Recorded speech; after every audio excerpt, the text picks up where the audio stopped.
Muy bien, buenas tardes para todos. Bienvenidos una vez más. Vamos a continuar con nuestro estudio de Génesis capítulo 2. La semana pasada, habíamos visto dos conceptos. Uno, el concepto de árbol, y que el árbol en realidad tiene como simbolismo el tema de la sabiduría. De paso, atendiendo a la fecha en la que estamos transitando, hoy es el día en que la mayoría de la gente en el mundo cristiano arma el arbolito de Navidad, ¿no es cierto? Se supone que el 8 de diciembre es el día que hay que armarlo.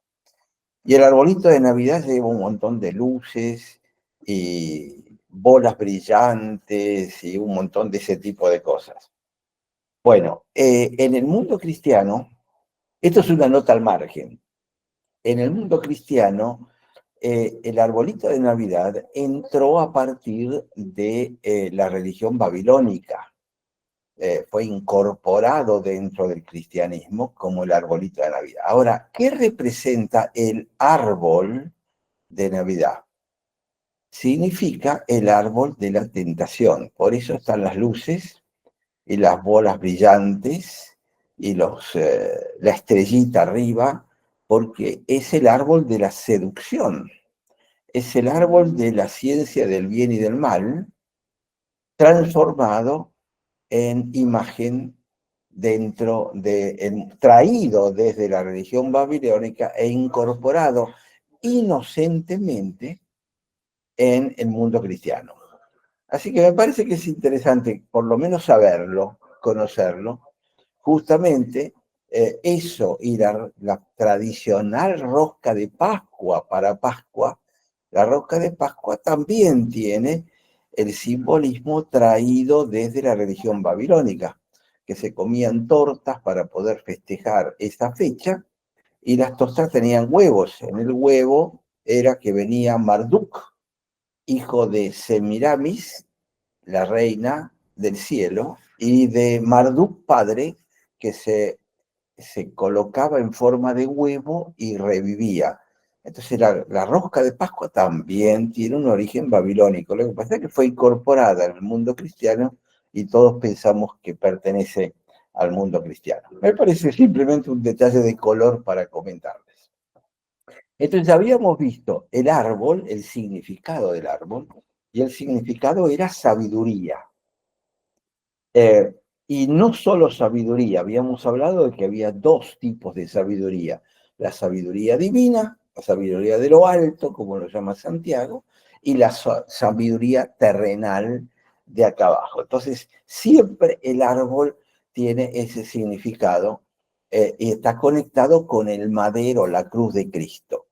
Y el otro concepto que habíamos desarrollado era el concepto de comer, donde Dios le dice: de todo árbol del huerto pueden comer, pero no coman del árbol de la sabiduría.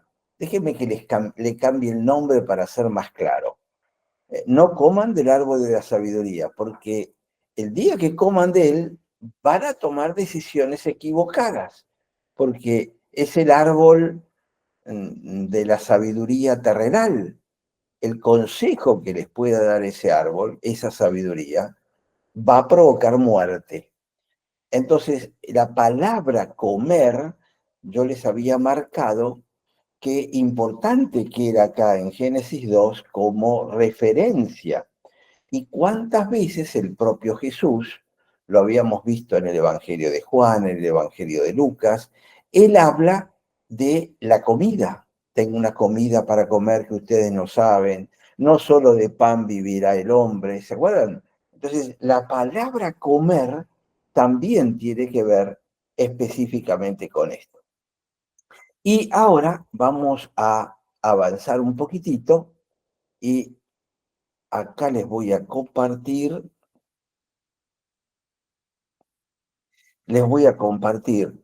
el versículo: de todo árbol del huerto pueden comer, pero del árbol de la ciencia del bien y del mal, es decir, del árbol de la sabiduría terrenal, no comerán, porque del día que él come. ¿Qué es comer? es meter adentro el consejo del árbol de la sabiduría. Cuando yo como el fruto, lo que estoy haciendo es metiendo adentro mío la sabiduría, incorporándola. Es exactamente el significado que tiene también el pan y el vino. Cuando yo lo como, ¿qué estoy haciendo? Esto es mi cuerpo. Yo estoy incorporando de alguna manera, espiritualmente, el cuerpo de Cristo. No es literalmente como dice la Iglesia Católica, pero sí la idea es, alimentate de mí, dice Jesús. Yo soy el pan de vida, el maná que vino del cielo.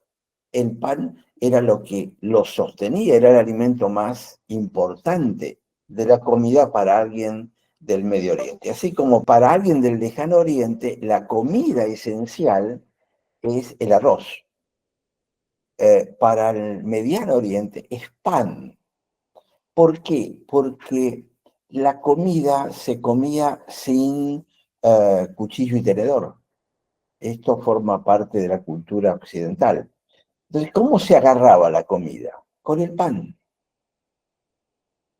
Y de alguna manera, si ustedes han comido alguna vez pan árabe, se dan cuenta que es un pan que tiene como dos capas que se puede separar fácil, para poder agarrar la comida y comerla. Es decir, el pan es imprescindible para la comida de la gente de Medio Oriente.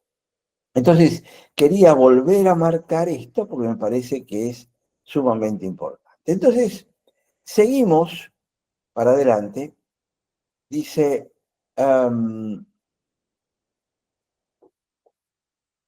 Jehová dice, no es bueno que el hombre esté solo.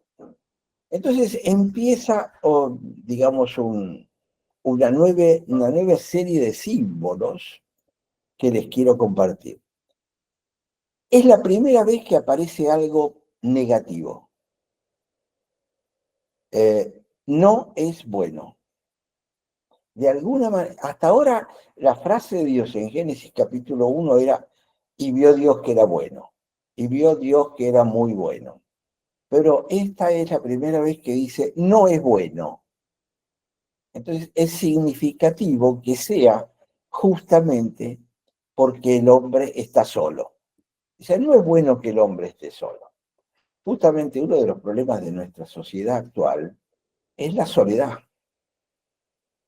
Es la soledad de la gente mayor muchas veces, o soledad por el lugar de vivienda, o incluso para los drogadictos. Si ustedes se fijan, uno de los problemas más graves es que se van quedando solos.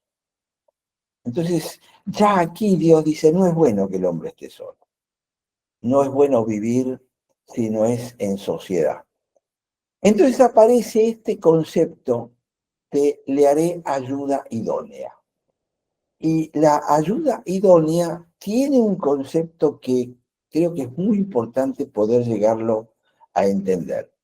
Cuando uno lee este versículo está pensando en la mujer, pero fíjense que no es inmediato. Es decir, lo primero que va a hacer buscando ayuda idónea no es crear a la mujer, sino traerle animales. A ver si entre los animales hallaba ayuda idónea. Entonces es muy importante el concepto, qué significa específicamente, lo vamos a ver en un momento. La expresión esta, etzer kenegdo, que es ayuda, que se traduce como ayuda idónea, la palabra kenegdo significa enfrente de, si quieren en una sola palabra, contraposición. Es la oposición contraria a la que yo puedo llegar a tener. Este mismo concepto es un concepto que está a lo largo del Antiguo Testamento. Por ejemplo, cuando Sara, en el capítulo 21 de Génesis, se enfrenta a Abraham para pedirle que lo eche a Ismael. Sara vio que el hijo de Agar, la egipcia, que había dado a luz como primer hijo, como primogénito de Abraham, se burlaba de Isaac. Entonces fue Abraham y lo confrontó, palabra que tiene que ver con ayuda idónea.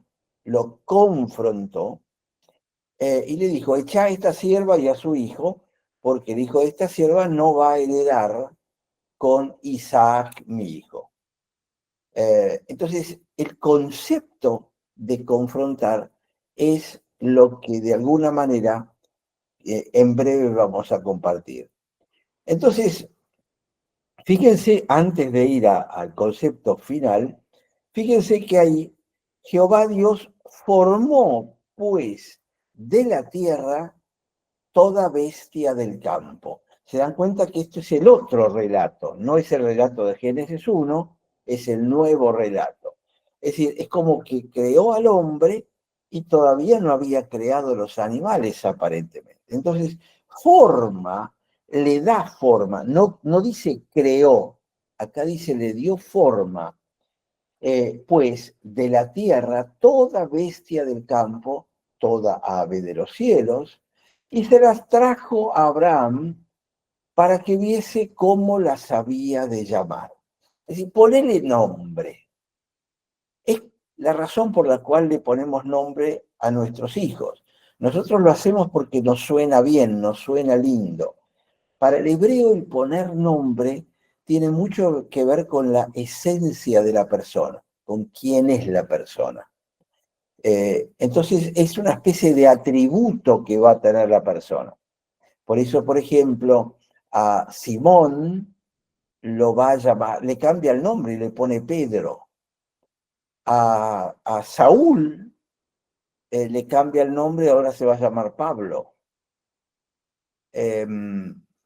Esto es algo que se reproduce en las ceremonias de bautismos.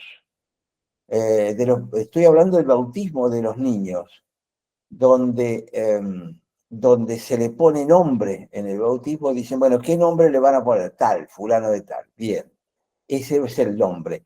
Porque de alguna manera poner nombre significa que yo soy el Señor, yo soy el Padre o la Madre o los padres. Yo soy el que controla la situación. Ponerle nombre a la persona es de alguna manera ejercer aquello que habíamos visto con la palabra señorío, ejercer gobierno. Entonces le pongo nombre. Entonces le va trayendo los animales, le dice, bueno, anda viendo cómo las podés llamar. Y todo lo que Adán llamó a los animales vivientes, ese es su nombre. Hasta allí llegó. Ahora, en el 20, versículo 20, dice, y puso Adán nombre a toda bestia y ave de los cielos y a todo el ganado del campo, pero para Adán no se halló ayuda idónea para él. Es decir, está bien, todos estos animales se pueden nombrar, pueden estar bajo el control del hombre, pueden ser posesión del hombre, pero acá no había nadie con el concepto de ayuda idónea. Y ahí es donde aparece en Génesis 21, que dice, entonces Jehová Dios hizo caer sueño profundo sobre Adán, y mientras éste dormía tomó una de sus costillas y cerró la carne en su lugar. Ahora voy a ir a ese versículo, pero primero vamos a completar el concepto de ayuda idónea. Y el concepto de ayuda idónea lo voy a completar con esta imagen. Es una llave. Esta llave abre una cerradura, no abre cualquier cerradura. ¿Por qué? Porque la cerradura que esta, perdón, la cerradura que esta llave va a abrir es una cerradura que tiene esta forma. Es decir, es complementaria. La cerradura va a estar de acá para acá y después se va a adaptar a esto. Exactamente. Es decir, para cada llave hay una cerradura y para cada cerradura hay una llave. Este es el concepto de idóneo, de ayuda, de etzer kenegdo. Este es el concepto de ayuda idónea. No significa que el hombre está para hacer tales cosas y la mujer para hacer tales otras. La realidad es, hay que hacer un montón de cosas que, si me permiten dibujarla para que me puedan entender, abarca todo esto que estoy marcando. Abarca, déjenme que le diga, esto es lo masculino, lo opuesto sería lo femenino. Pero allí donde el hombre entra, la mujer acompaña y viceversa. No es por roles fijos. Esto ha traído tanto problema, ¿no? Sobre todo con el cambio de cultura en el que estamos viviendo. Pero la Biblia lo explica muy claramente. Ayuda idónea significa específicamente complementario, contraparte, confrontado. La llave se confronta contra la cerradura y la cerradura se confronta con la llave. Entonces, los roles del hombre y la mujer no son fijos, salvo algunos por constitución física simplemente. Pero los roles pueden ser intercambiables. Ayuda idónea significa que se complementan el uno al otro. Y es una de las cosas que yo creo que uno no tiene demasiado en cuenta, sobre todo cuando busca alguien con quien casarse. No se suele buscar específicamente la contrapartida.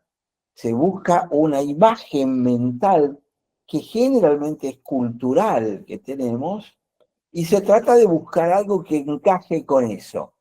Y a lo mejor no es específicamente. Además de eso, los roles a lo largo de la vida del hombre y la mujer van cambiando por edad, por salud, por un montón de cosas. ¿Qué significa entonces etzer kenegdo, ayuda idónea? Significa complementariedad a lo largo de la vida. Y hoy en general a veces los jóvenes abandonan demasiado rápido, ¿no? Sus intenciones. Pero bueno, lo que quería mostrarles es este concepto que para mí es muy importante. Y entonces ahora sí, entendiendo qué significa ayuda idónea, qué es lo que Dios le está buscando al hombre, o si me permiten, si ustedes se fijan primero, Dios le muestra todos los animales para que el hombre se dé cuenta que entre los animales no hay ayuda idónea para él. Porque Dios sabía lo que era la ayuda idónea y lo que iba a hacer. ¿Quién era que no sabía? Adán. Entonces a Adán se le puede ocurrir, bueno, a ver si a lo mejor con el caballo, con el perro, hoy en día, ¿vieron? Un perro o un gato es mi ayuda idónea. Es con el que vivo. Hay tanta gente viviendo con un perro, con un gato, pero no son ayuda idónea. Y de alguna manera Dios se lo mostró primero a Adán. Y después cuando Adán, yo me imagino la cara de depresión mirando todo, dice, no, el chimpancé es muy feo, el orangután tiene mucho pelo, el caballo es muy grandote, como para que sea pareja mía, sea mi complemento. Entonces ahí aparece Dios, entonces Jehová Dios hizo caer un sueño profundo, primera anestesia de la humanidad, celebrada por Dios en su quirófano, y cayó sobre Adán, y mientras éste dormía, tomó una de sus costillas.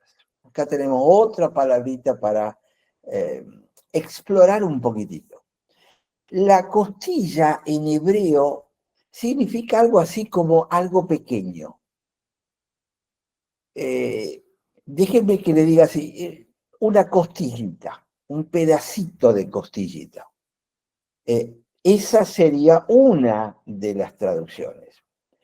pero por oposición y por complemento, la misma palabra en hebreo que está acá para costilla, se utiliza para todo el costado.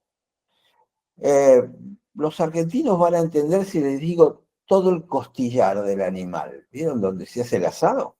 Todo el costillar completo, todo el costado completo es la misma palabra.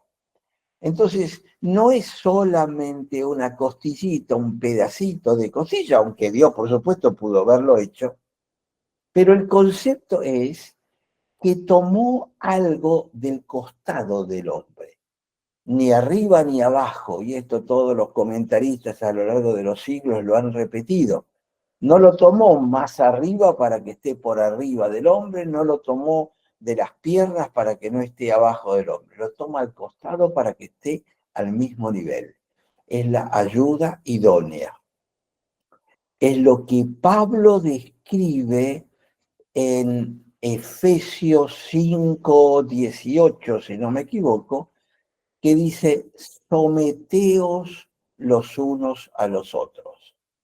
Y esa es la introducción al pasaje donde en el versículo 20, si no me equivoco, empieza a la mujer que se someta al hombre y después más adelante al hombre le dice que amen a sus mujeres. Pero en realidad siempre hacemos énfasis en eso, pero nos olvidamos que el pasaje empieza 2 versículos más arriba cuando dice, sométanse los unos a los otros. Y la palabra someterse significa pararse debajo de. Es decir, lo que está diciendo Pablo es, la mujer parece debajo del hombre, y el hombre debajo de la mujer, y la mujer debajo del hombre, y el hombre debajo de la mujer. Entonces, lo que después describe Pablo son los puntos flacos del hombre y de la mujer. El punto flaco de la mujer generalmente es sujetarse al hombre, pero no le pidan que ama porque la mujer ama fácilmente. El hombre se sujeta con facilidad, pero lo que al hombre le cuesta es amar. Entonces, todo lo que viene después es una especie de descripción de los puntos débiles a contrarrestar. 5:21, ahí está, gracias. Pero lo importante es ese versículo previo, 2 versículos previos que dice, sométanse los unos a los otros. ¿Por qué? Porque son ayuda idónea, son complementarios, y eso se va desarrollando a lo largo de la vida. Por eso entonces toma un costado y cierra la carne en su lugar. Fue una cirugía en un quirófano que evidentemente no necesitó anestesia, pero probablemente no hubo esterilización previo. Entonces, continuamos y dice el 22, y de la costilla que Jehová tomó del hombre, o del costado que Jehová Dios tomó del hombre, hizo una mujer y la trajo al hombre. Fíjense la expresión, hizo una mujer, ish es la palabra para hombre, isha es el femenino de hombre y se traduce como mujer. Por eso, de alguna manera, en una de las traducciones dice que Adán era el varón y a esta la llamaré varona, porque del hombre es tomado. Es decir, utiliza la misma raíz para tratar de explicar el concepto original en hebreo, que la mujer, la varona, es la versión femenina del varón, porque es exactamente la misma palabra. Y fíjense que dice, Dios se la trajo al hombre, con todas las implicancias que esto puede tener para aquellos que estén buscando novia para casarse, o novio para casarse, que es Dios el que los presentó. No es que Adán la vio y le gustó, o Eva le gustó y se acercó. Fue Dios que se la trajo al hombre. Entonces, la costilla, la tsela, son iguales, están constituidos del mismo tipo de elementos. Y quiero mostrarles esto, que es un juego de palabras, de nuevo, no es para que ustedes lo sepan, pero son las notas divertidas, digamos, ¿no? Y por eso se los muestro en el hebreo. La palabra ish que tienen acá, perdón, ahí.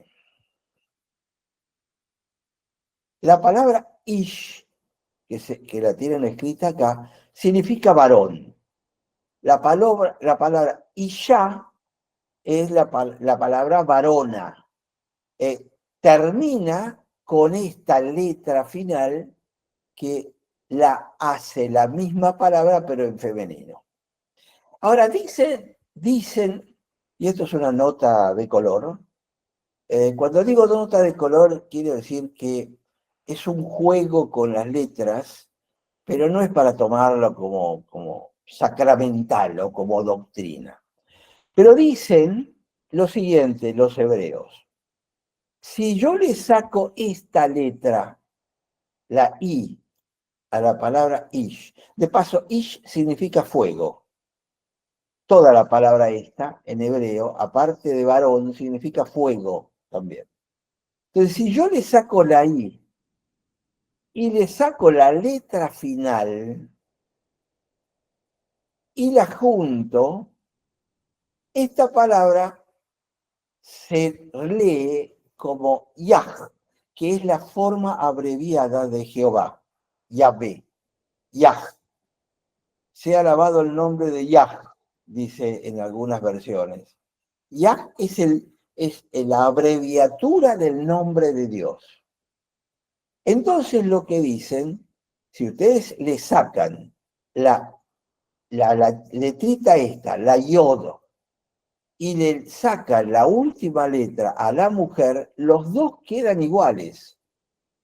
Y esta palabra en el hebreo, o esta sin la yod, significa fuego. Si Dios no está en el hombre y en la mujer, son fuego con fuego que se consumen juntos. ¿Se entiende? Es un detalle de la sabiduría rabínica, pero que yo creo que tiene mucho de coherencia con la vida, ¿no? Sacaré a Dios, ¿y qué queda de un hombre y una mujer? Fuego contra fuego. Se pueden quemar y se pueden consumir uno al otro. Si Jehová está metido entre los dos, pueden convivir como varón y varona. Por eso se los quería mostrar con el hebreo y vuelvo a repetir como nota de color. Entonces dice Adán, esto es ahora hueso de mis huesos y carne de mi carne. Esta será llamada varona porque del varón fue tomada. Es decir, él venía dándole nombre a todos los animales y de pronto mira a la mujer que le trae Dios y dice, opa, esto es otra cosa, esto es diferente.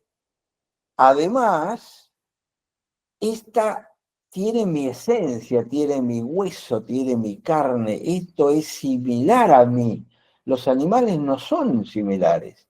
A pesar de que tanto en Génesis 1 como en Génesis 2 hasta acá, la expresión seres vivientes había sido aplicado para los animales y para el hombre, tanto en Génesis 1 como en Génesis 2 hasta ahora.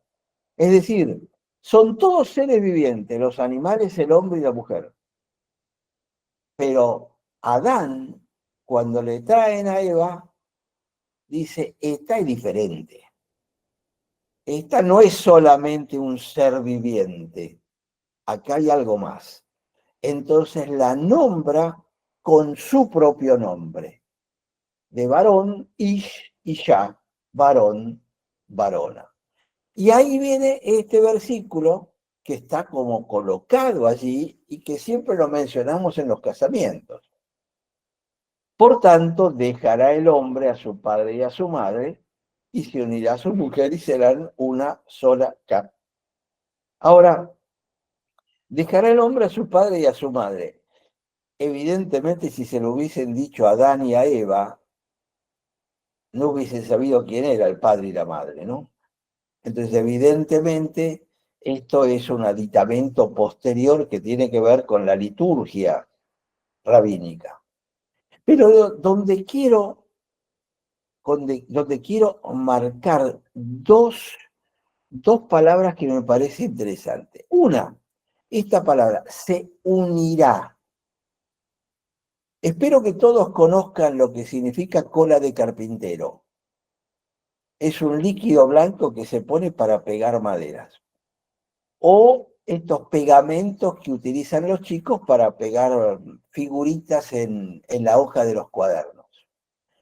Esa palabra se unirá, literalmente significa encolarse.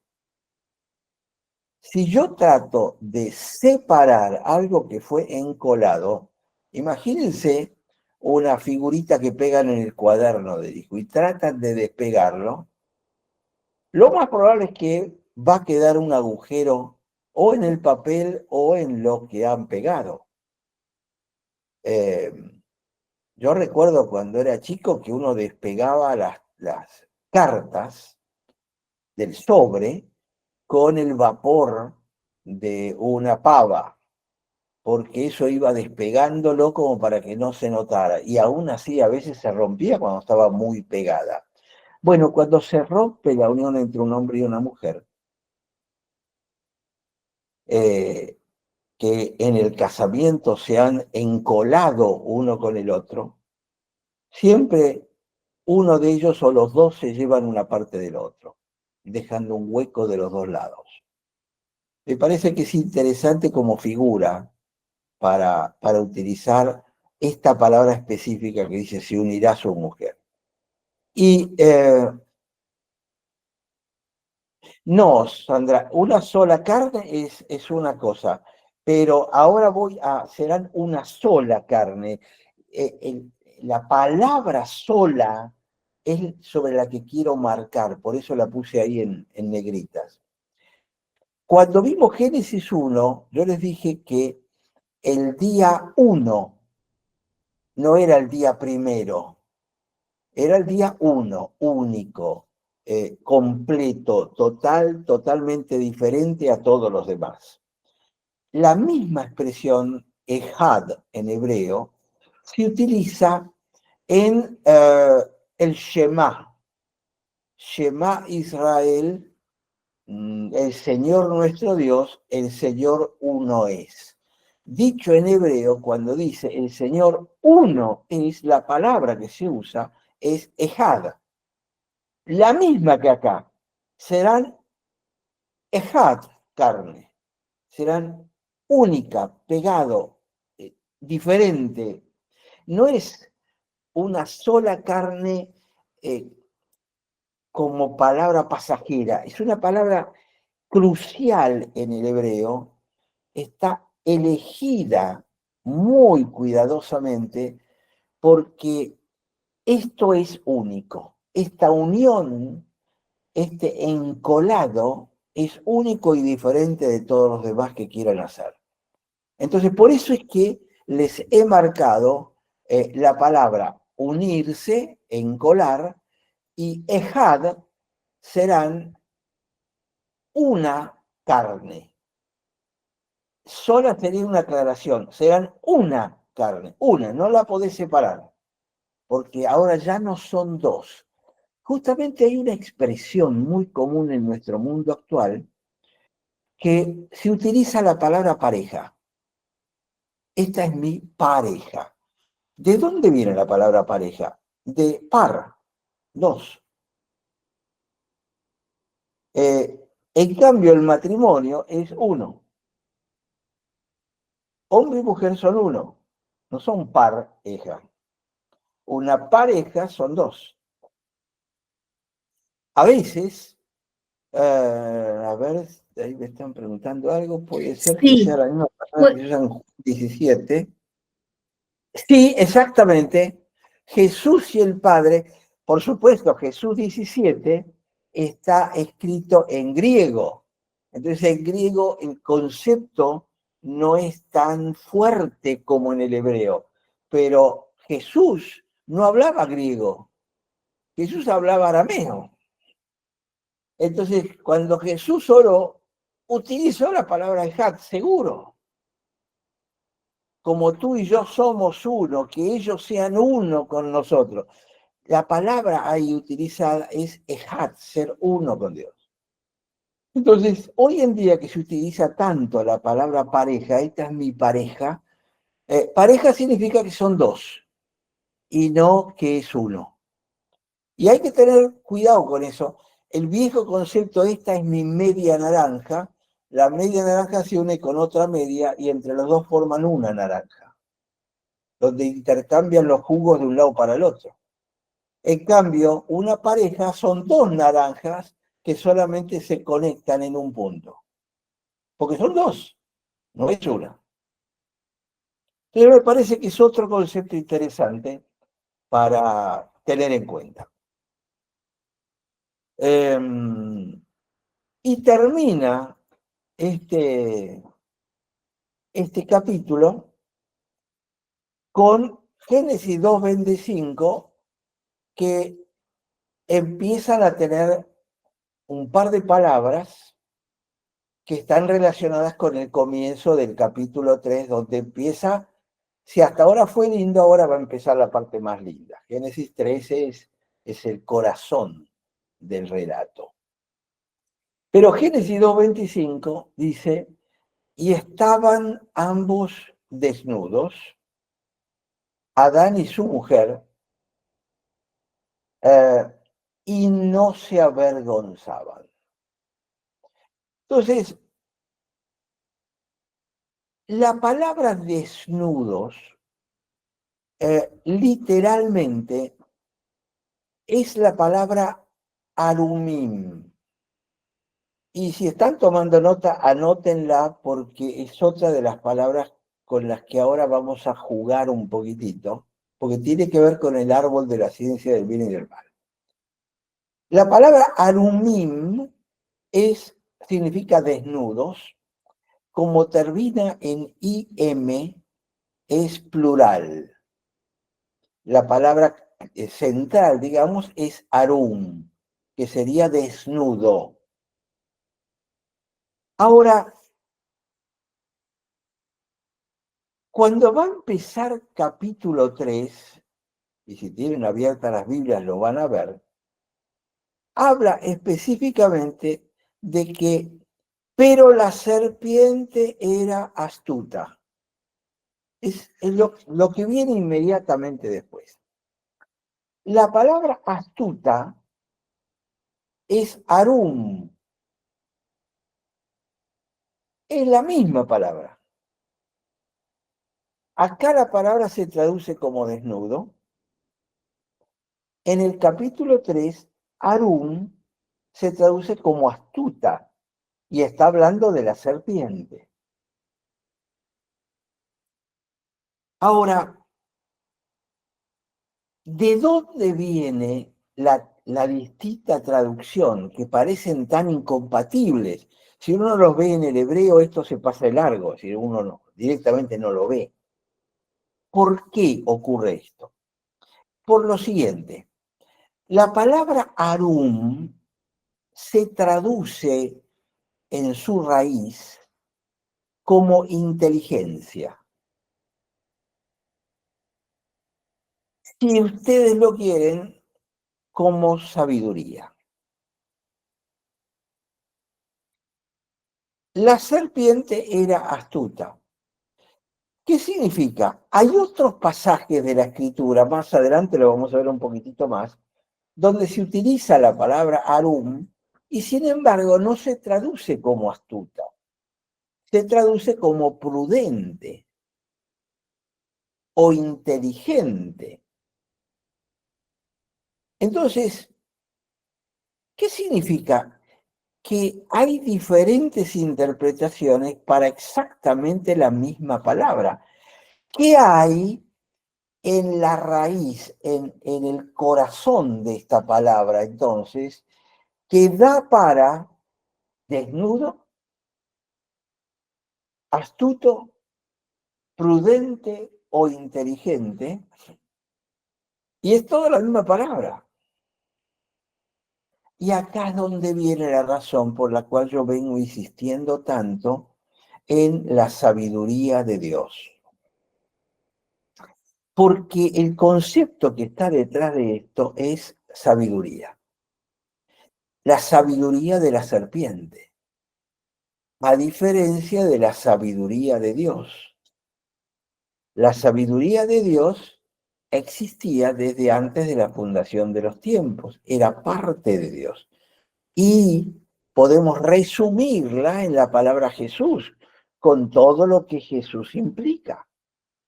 Pero es la sabiduría de Dios dada a conocer a través de la iglesia, Efesios 3:10. Entonces, la sabiduría de lo alto era la sabiduría que está detrás de la palabra desnudos. ¿Por qué? Porque Adán y Eva tenían sabiduría inocente, no sabiduría astuta como la de la serpiente. Y lo voy a desarrollar bien en adelante. Entonces, el concepto de estar desnudo, ¿qué significa? Los nenes, los bebés en la playa, les sacan los pañales, están total, y corren, juegan, y no se avergüenzan. ¿Por qué? Porque tienen una sabiduría inocente, son inocentes. El concepto de estar desnudo significa inocencia. El tener que vestirnos significa que no somos inocentes, que estamos ocultando algo. Y ahí es donde aparece la palabra desnudo como traducción. Correctísima traducción. Estaban desnudos y no se avergonzaron. ¿Por qué? Porque la vergüenza es el sentimiento interior por el cual me miro y me veo desnudo. Lo que les pasó a Adán y a Eva posterior de haber pecado. Se miraron y dijeron, opa, esto hay que cubrirlo. ¿De dónde lo sacaron? No lo sacaron de la sabiduría de Dios. Lo sacaron de otra. Débora dice vulnerables. Exactamente. El bebé es vulnerable.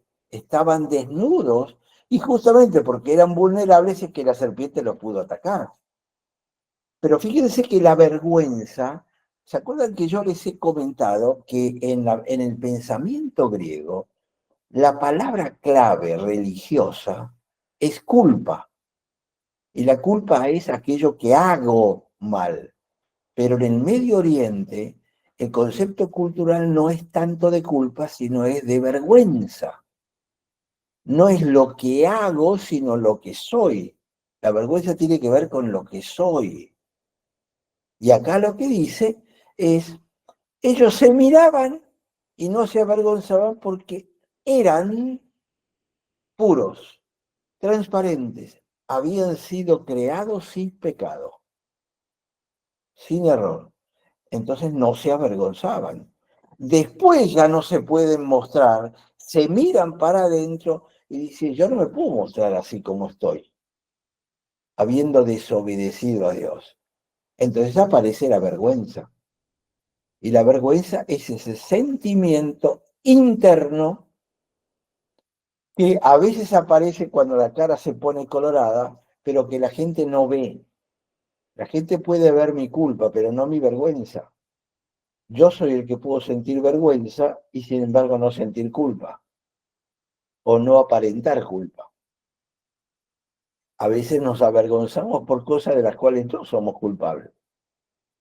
Hay una disociación entre ambos conceptos. Entonces, acá entramos a trabajar con este concepto de desnudez, la palabra arum, que va a aparecer en algunos lugares de la Biblia traducido como inteligencia o prudencia. ¿Prudencia qué es?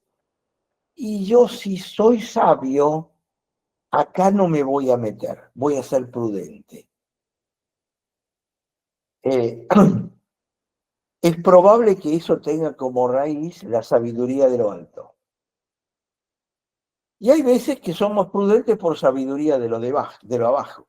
Es decir, la palabra da para dos interpretaciones, digamos, la buena y la mala. La buena es prudencia, la mala sería astucia. Y el astuto, y la persona astuta es inteligente, no es tonta. Pero la astucia oculta algo. La astucia no es transparente, no muestra todo. La astucia es, y es astuto, no es, digamos, una buena categoría. Por eso, cuando se va a hablar de la serpiente ahora, en virtud de lo que la serpiente va a hacer, es que el contexto dice, Arum tradúcanla como astucia y no como prudente o como inteligente o como sabia. ¿Se entiende? Es decir, es una traducción dada por el contexto en el cual está la palabra.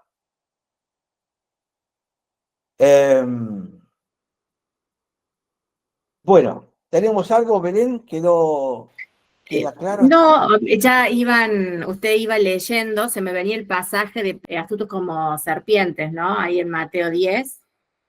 Se dan cuenta que ahí no es la astucia de las... No es que Dios nos dice sean serpientes.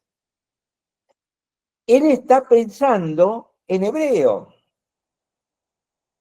o arameo, que es el idioma en el que pensaba y escribió probablemente su libro. Después es traducido. Pero el pensamiento está en tan astuto como la serpiente. Es decir, cuidado, usen bien la sabiduría que tienen. No está invitándonos a que seamos serpientes, a que seamos diablos, ¿no? Así que gracias por traerlo, porque encaja perfecto para poder entender el trasfondo de estas palabras. ¿Alguna más? No, por ahora no. Bien. Estamos. Ahora vamos a entrar en el capítulo 3, es a tratar de mostrarles una correlación que hay entre Génesis capítulo 3 y el Evangelio de Juan. Todo el Evangelio de Juan. Cuando Juan escribe su Evangelio, Juan está pensando en Génesis. Su lema dice que Adán y Eva sean uno, nos enseñaron que era... Ahí se me fue. Como la amalgama, que dos metales se funden y son uno nuevo y ya no se pueden volver. Perfecto, correcto. Y es así, es uno. Entonces, si lo tratan de separar, se va a armar mucho lío. Entonces, quiero mostrarles esto porque me parece que va a ser importante para que ustedes puedan entender el Evangelio de Juan con una profundidad mucho mayor de la que habitualmente se hacen. Ustedes vieron que el Evangelio de Juan es muy diferente a Mateo, Marcos, Lucas. Mateo, Marcos, Lucas es más historias. En Juan se dice que es un evangelio mucho más teológico. Bueno, el esquema básico con el que Juan estructura su evangelio, arma su evangelio, es la estructura de Génesis capítulo 1, 2 y 3. Él escribe el libro haciendo un paralelo con Génesis 1, 2 y 3, y voy a tratar de mostrárselo, de dónde a dónde y cómo están las correlaciones, porque es muy sutil, pero les va a permitir sacar conclusiones extra del Evangelio de Juan. cuando conectan, ¿por qué puso esto acá? ¿Por qué hace esto? ¿Por qué hace lo otro? ¿Por qué empieza con las bodas de Canaán y ningún otro empieza con eso? ¿Por qué él utiliza el lavado de los pies y después el relato de todo lo que pasó en el aposento alto? Son cosas exclusivas de él. La forma incluso como relata capítulo 1, sobre todo el capítulo 1 del Evangelio de Juan, es como que uno dice, acá hay algo más, qué raro, qué rápido salta a Juan el Bautista. Está hablando de Jesús y de pronto salta Juan el Bautista y salta a los discípulos. ¿Por qué hace esto? Y esto es lo que quiero mostrarles para que empiecen a verlo. No pretendo que lo lleguen a captar totalmente de entrada, pero quiero que vean que la estructura de Génesis 1, 2 y 3 es la estructura que sigue Juan en su evangelio. Entonces, el paralelismo entre uno y otro. En el día 1, en el libro de Génesis, se establece la creación. Es la creación. Al principio creó Dios los cielos y la tierra. Y en el día 1 es cuando las tinieblas dominaban y dice Dios, sea la luz. Y fue la luz y fue el día 1. ¿No es cierto? Ahora, ¿cómo empieza el Evangelio de Juan? Empieza diciendo, Él es la luz. Es decir, ese primer párrafo, que enseguida lo vamos a ver, se los voy a mostrar en detalle, acá les estoy dando el resumen. Yo les diría que si están anotando, anoten estas dos columnas para tenerlas y para poder observarlas después. En el Evangelio de Juan dice, Él era la luz, conectando con sea la luz y fue la luz. ¿Está?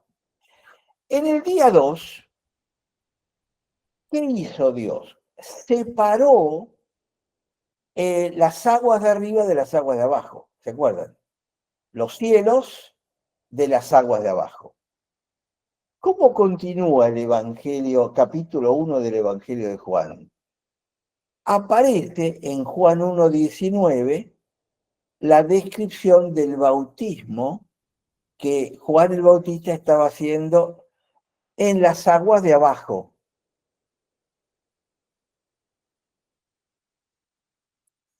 Día 3. En la día 3, Génesis, Dios separa las aguas de la tierra, los mares y la tierra y la planta, bla, bla, bla. ¿Con qué sigue Juan? En 1:29 aparece con el tema del Espíritu Santo.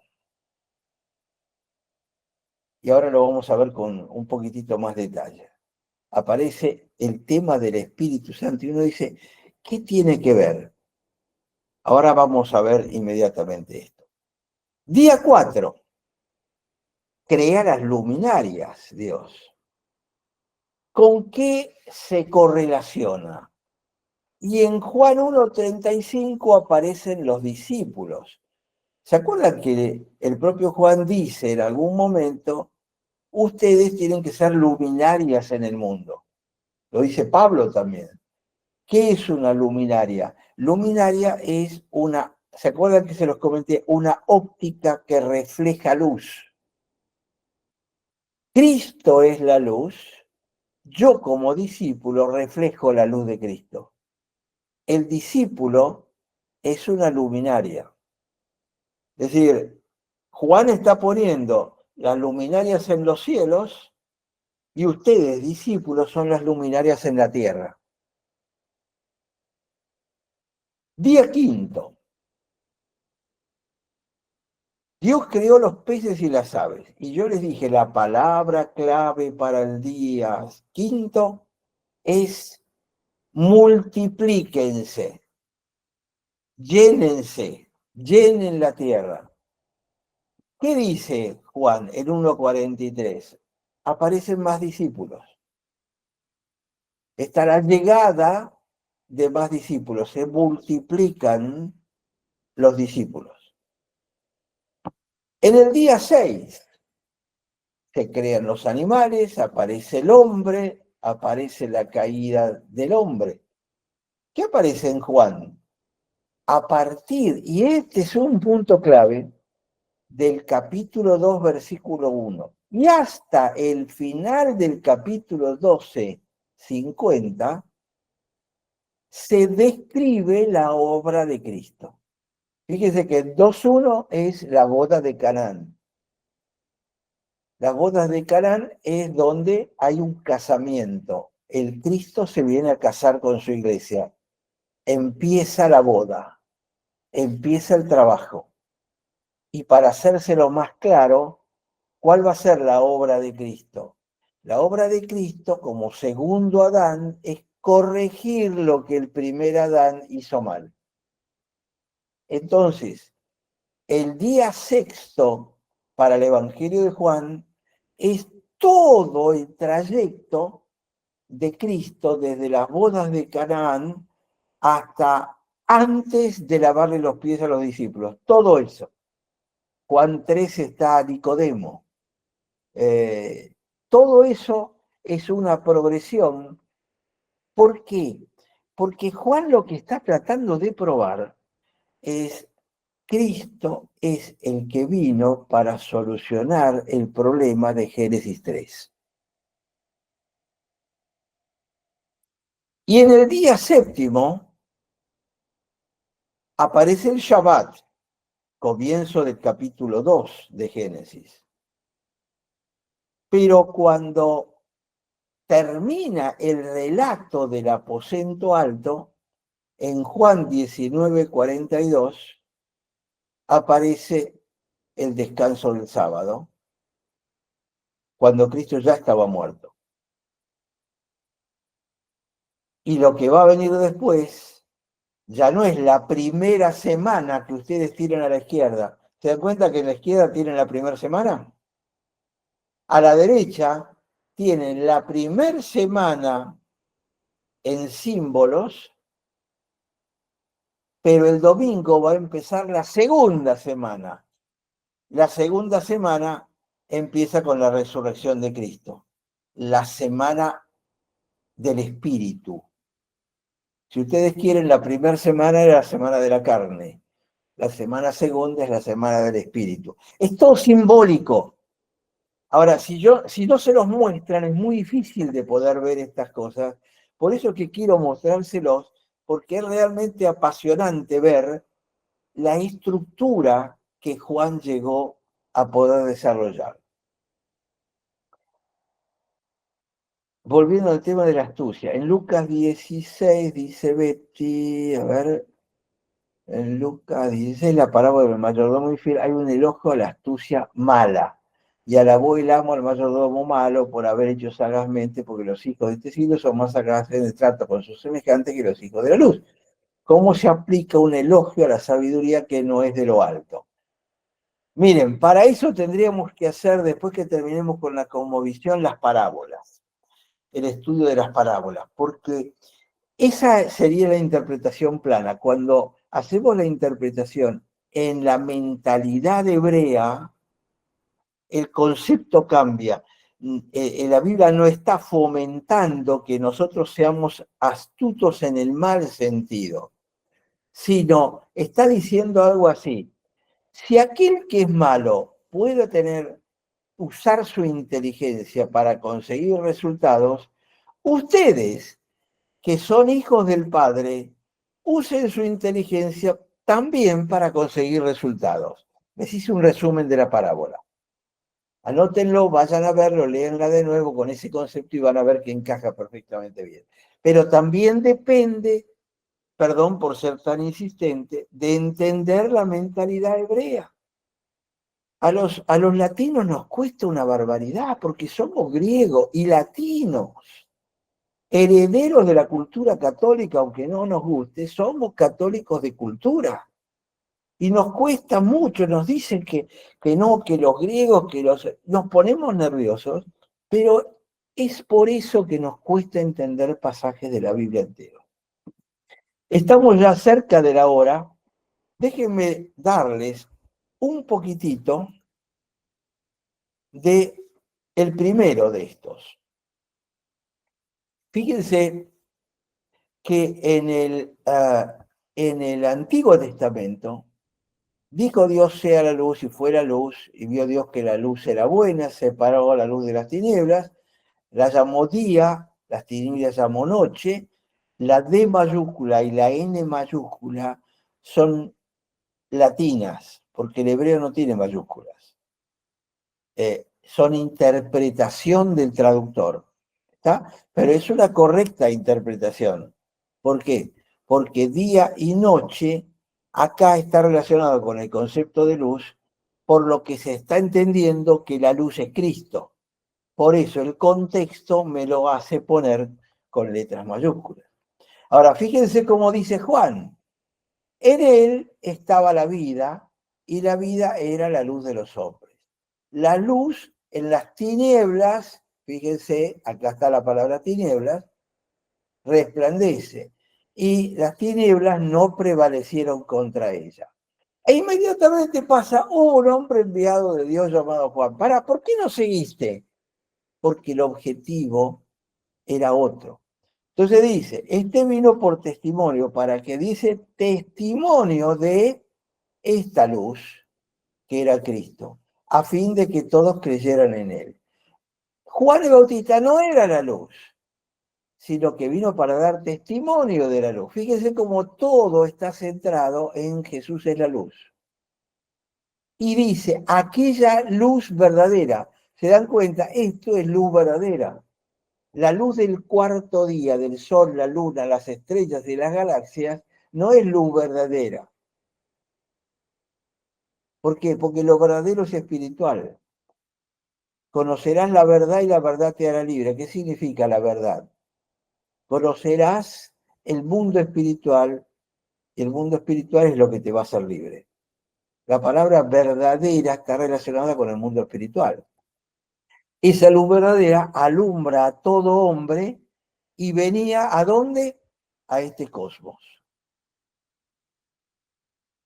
¿Se dan cuenta entonces? Este pasaje está todo relacionado con el concepto de la luz del día 1. Y 807 les doy el próximo, solamente para que se queden con el gustito y esperar las otras la semana que viene. El día 2 está la separación, está la separación de las aguas de arriba y de las aguas de abajo. Haya expansión, separe las aguas de las aguas, llamó la expansión cielos y fue la tarde el día segundo. Y acá aparece en 1.19 bautismo con agua. Yo soy la voz de uno que clama en el desierto. Enderecen el camino del Señor. Sí, está un poquitito cortado, voy a tener que corregirlo para la próxima. Y los que habían sido enviados eran de los fariseos. Le preguntaron, ¿por qué bautizas si no eres el Cristo? ¿Y cuál le responde? Yo bautizo ¿con qué? Con agua, con las aguas de abajo. Pero en medio de ustedes hay uno que no conocen, que viene después de mí, del cual no soy digno. Estas cosas sucedieron en Betábara. ¿Qué está queriendo decir acá Juan el Bautista? Dice, yo bautizo con las aguas de acá abajo, pero viene uno que bautiza con las aguas de arriba, que es Cristo. Es lo que le dijo a la mujer samaritana, se crecen mis ríos de agua viva. ¿Qué es agua viva? Las aguas de arriba, las aguas espirituales, las aguas del río que sale del santuario en Apocalipsis capítulo 22.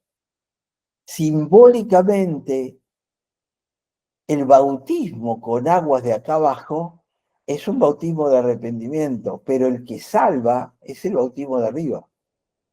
es el de las aguas. Nadie se salva por bautizarse con agua, sino se salva por ser bautizado con las aguas de arriba. Y esas las aporta Cristo.